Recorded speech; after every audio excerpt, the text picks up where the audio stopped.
vamos para mais uma aula ainda falando sobre os conceitos básicos de microinformática e ainda falando sobre os dispositivos de armazenamento de dados, como o caso do Zip Drive.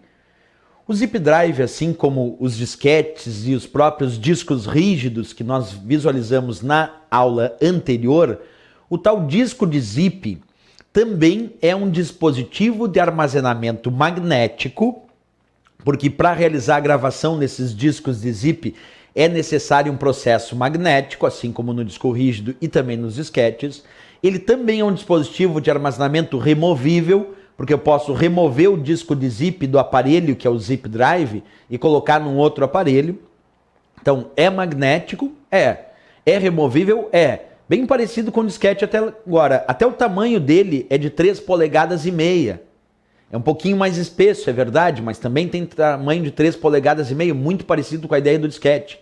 Mas a grande diferença dos discos de zip é que eles apresentam uma capacidade de armazenamento maior. Eles também estão caindo em desuso, porque surgiram outros dispositivos, principalmente pendrive, que acaba substituindo esses discos de zip. Mas ainda tem que estudar para a prova. Os discos de zip, então, também possuem um processo de armazenamento magnético, também são considerados periféricos de entrada e saída.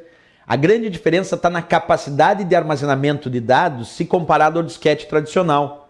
Olha só, eles chegavam a 100, 250, 750 megabytes, enquanto o disquete tradicional era de 1,44 megabytes. Então, de fato, os discos de zip possuem capacidade de armazenamento de dados muito mais alta, muito maior se comparado, como eu disse antes, aos disquetes. Mas também é um processo de armazenamento magnético para esses discos de zip, ok?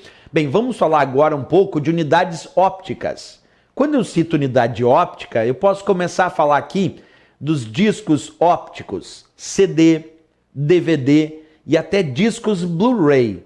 Todos esses são exemplos de discos ópticos. Por que isso? Porque para gravar dados em CD, eu preciso de laser, e laser é luz. E quando o processo de gravação se dá com luz, com laser, é dito óptico. Então, para realizar o processo de gravação nesse CD, é preciso emitir feixe de laser, luz. E como para gravar dados com luz o processo é chamado de óptico, então quando nós falamos dos CDs, dos DVDs e até dos discos Blu-ray, nós dizemos que esse de fato é um processo de armazenamento óptico.